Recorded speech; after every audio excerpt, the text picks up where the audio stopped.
everyone. My name is Jackie Murray, and I'm your mentor, your coach for this online learning class, Teach Writing with Tech. I've been teaching for, over 35 years, everything from preschool to grad school classes, and mostly in technology and education area. But the last over 15 have been in technology, teaching K through 8 students and teachers and administrators how to blend technology into the important topics that they're learning, their curriculum, their mission statements, their lesson plans. Make technology the tool it's supposed to be and not a distraction, not something that takes extra time because they have to learn the technology before they can use it. That's just not the way to do it.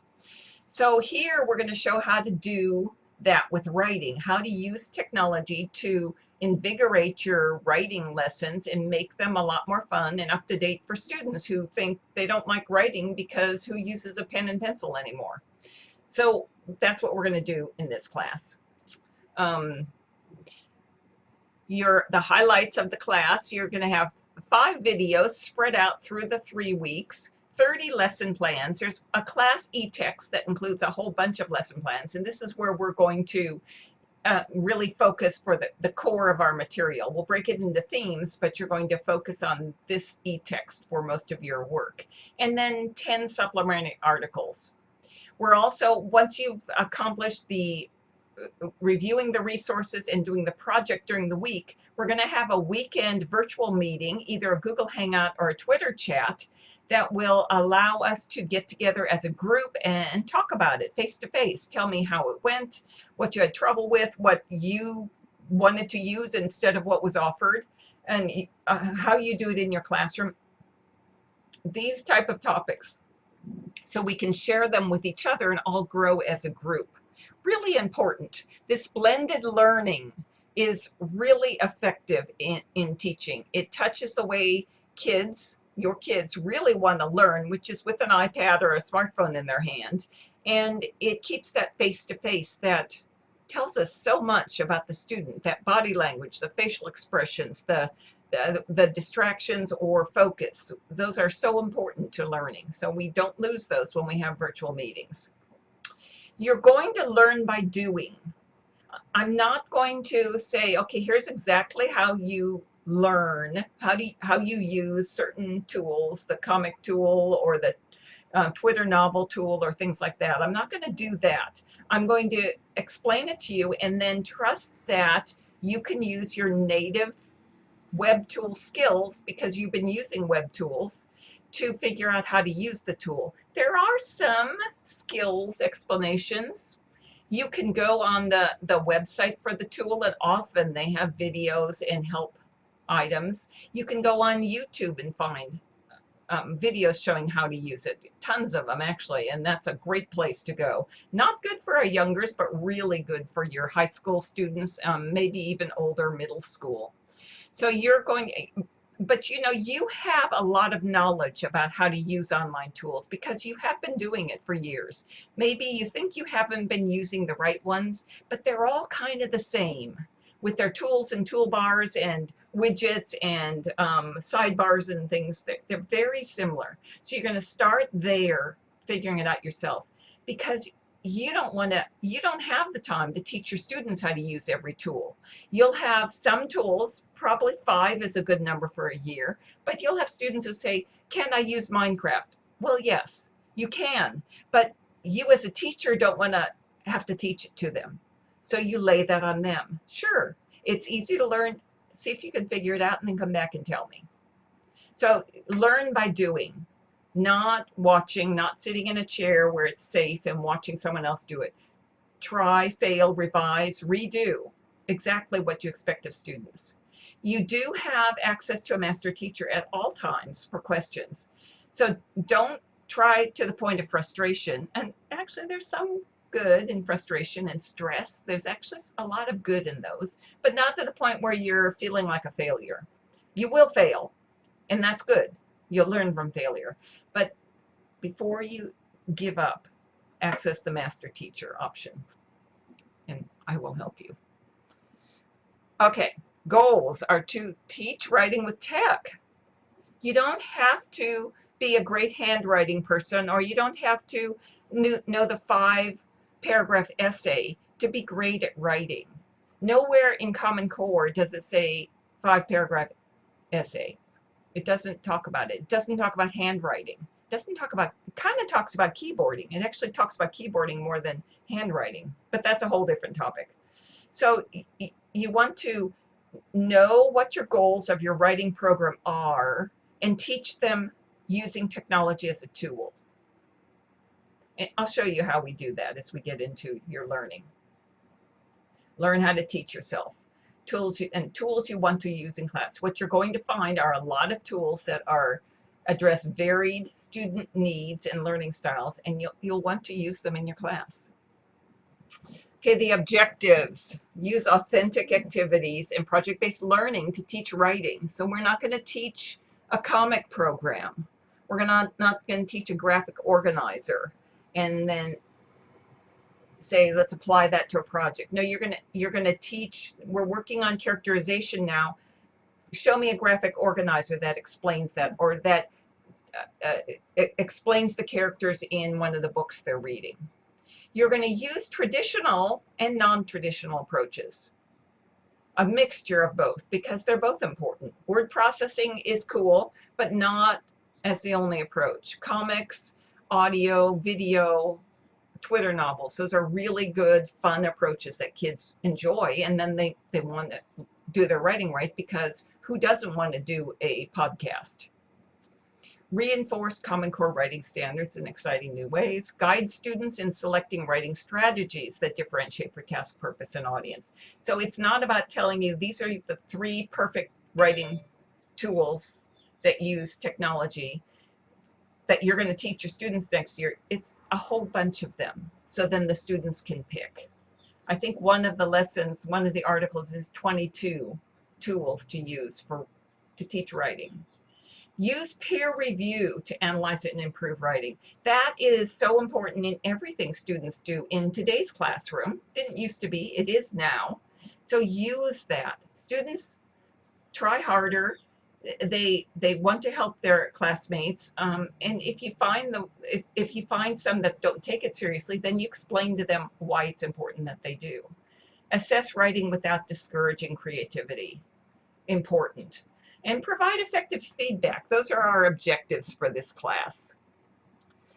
What we're not going to do is have me teach and you watch. You won't get really long videos every day of what we're doing. No, you're going to get a 5-minute video at the start of the week, and you're on your own from there. Then it's up to you to make contact with me and classmates when you get stuck. There's no passive learning. There can't be, because you're not passively watching a video and saying, okay, I put my hour in today, I'm done. You watched a 5-minute video, and now you're out there trying. You're making it work. You're outside your comfort zone, trying new things.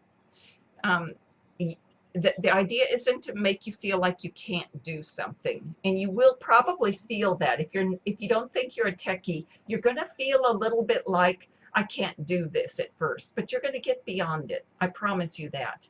And if you try these tools and you get to school, back to school in the fall, people are going to look at you like, wow, she knows all this stuff. I need her help.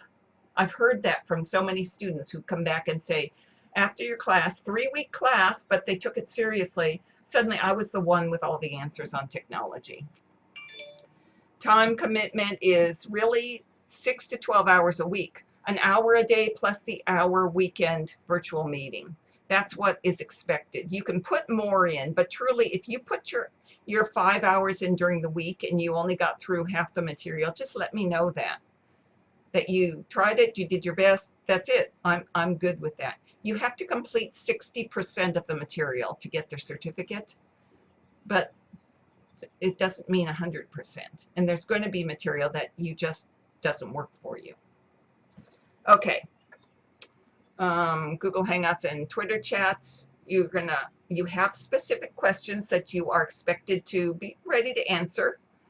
So everyone will get a chance, and you can interact with your classmates. When they answer the question and you have questions about their answer, jump in and ask them, and we'll all learn together from that. You're going to use evidence from the weekly activities to support your answers to the questions. So it won't just be, this is my experience, this is what I used to do. It'll be, I read in your material this, and this is what I took away from it. Be ready to interact with classmates. Don't feel like you're just going to sit there and listen to everyone else talk. No, you're going to be involved. And I'll call you out nicely, but I want everyone involved. So be ready for that. Plan to share your personal teaching experiences, and always check that Google Hangout Twitter chat tab, because I do change the questions at times. So mostly it would be to add to it if someone asks me a question I think is really good and I want the group's thinking on it, I might add it to that list. Okay, you got this collection, this booklet. I won't go through it all because it's all included on the wiki. It's broken up and put in the different tabs on the wiki. So if you have it, you have it all together in a spot. I did update it. So you might want to go to the weekly schedule, and then or resources, I think it's under, and you'll find a revised edition if you didn't get the revised edition, and download that, or not worry about it because it's all broken up in the wiki. The schedule, each week you have exactly what you're supposed to do during the week with links to activities, articles that you're going to read, things like that.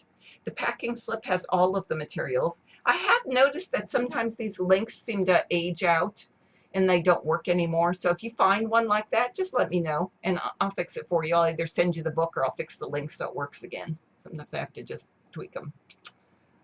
And I think that's about it on that. Then here's our, let me take you into our wiki classroom. Looks like this. You've already been there or you wouldn't be watching this video.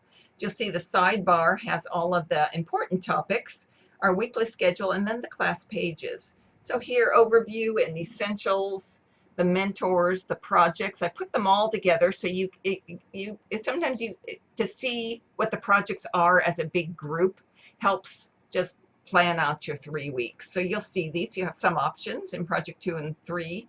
Project 1, everyone has the same one. Really good. This My Story Maker is just a great tool for teaching writing, but also for students to get involved in writing. I think you'll really like that one. And there's several like that. So if you have one you use that isn't necessarily this, but does the same thing, let me know. Because if you use it in your class and you really like it, maybe you just want to get a little better at it. Okay, Google Hangouts and Twitter chats. I'll post these here. There'll be a link here, the time, and we'll agree to the time as a group, and then the link will go here. You'll also get an invite to me when I start the Google Hangout. I'll send an invite out to you, and then the Twitter chat, and those will be posted right here. Okay, discussions. If you have a discussion item, definitely post it on this page. There are so many pages. It's really easy to get discussion items lost on a different page and then no one really sees them. So we put all of our discussions here, and just add the title and then your comment. And then if you see a classmate added a title, a topic, jump in and answer if it's something you have some personal knowledge of. Resources are all of this. So these are PDF downloads, a little different than the links. So if the link didn't work because it timed out, go here and grab one of the PDF downloads. These are still links, but these are to my blog, so I think they're still going to work fine. And a couple posters. One poster, really cute one. Resources, comments. Weekly schedule is here. So here are the big topics you're going to deal with. Let me take a moment to go into the assessment log. This is, you self-assess this class. So you'll go into this link and you'll check off all the boxes of what you did each week. Just put an X in there that you did it. Don't check it till you've done it. But you'll see there's week 1, there's 4 videos, there's 4 articles, there's a couple chapters you have to review, there's a couple lesson plans, and then there's the questions from the Google Hangout, and then there's the project. So you have all these. Once you've done them, you just click them off and then move on to the next. It's a great way for students to self-assess themselves. Very few students really will check off something they didn't do. Some will, and you'll quickly start to recognize those. But this is a really good way. If for some reason the link doesn't work for you, let me know. It's in Google Spreadsheets, and it's set up for anyone who has the link can edit. But let me know if something doesn't work. I want to know that. Okay, then you have our video stream, and you'll see this video I'm making right now will be at the front of it. And then the 3 for each week will be at the end. And then you'll get the material for each week. Just go through that. And then our end of class, just our wrap-up stuff. The only class member pages. So this is where you're going to post your projects. You'll find your name. You'll go into your page and fill out as much of this as you can before class or before the end of the first week. And then down here under daily assignments, you'll put your project embedded. And then you have skills. Sometimes there is a skill you just don't get. I've listed the ones people have asked about in the past. I include here. And if you look here, see if yours is in this Padlet or TAC. Those are great ones, Texito. Look here for that. When we do our Twitter chat, here's some videos on how to do a Twitter chat. And then if you can't figure something out and you've really tried to figure it out yourself, let me know, and I may just add a quick video to this list for everyone, because you may not be the only one having trouble with it. And that's about it on that, but let me know if you have any other questions. And then, oh, we just talked about that, okay. And then certificate you'll get at the end of class if you finish 60% of the activities. If you self-assess and check off 60% of those boxes, then those activities will be listed here. I think questions, just send them to me right here. I think that's about it. But if you do have questions, let me know, and I'd be happy to answer them. And preferably put them in the discussion tab so everyone can benefit from it. But you know, if it's something you feel needs to be more personal, feel free, please, to Gmail me right at this address. All right, guys, I'm looking forward to working with you. This is going to be a really fun class. I'll talk to you soon. Bye.